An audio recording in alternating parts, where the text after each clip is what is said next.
Mapu sa opisina naman sa Department of Health o kung DOH-NIR sa Dumaguete City, plastado na 296 ka staff sa DOH halin sa Western Visayas, iga-assign sa bago tukod ng rehiyon. Nakatutok ay rin Pedreso. Humalimpas ang tinalikdan nga Nobyembre, amat-amat na nga nagpatigayon sa transition ang Department of Health Western kag Central Visayas para sa maging opisina sang nasambit nga ahensya sa Negros Island Region.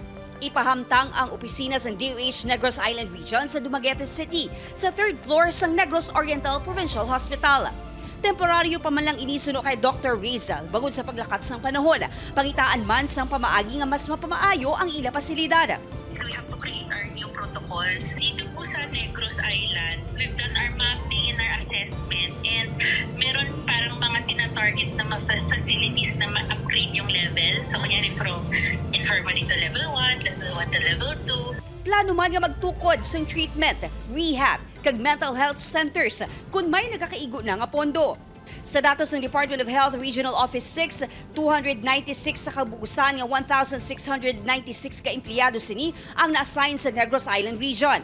13 diri ang sa plantilla positions, 33 ang sa contract of service, kag 250 ang contractual sa idalom sa Human Resource for Health.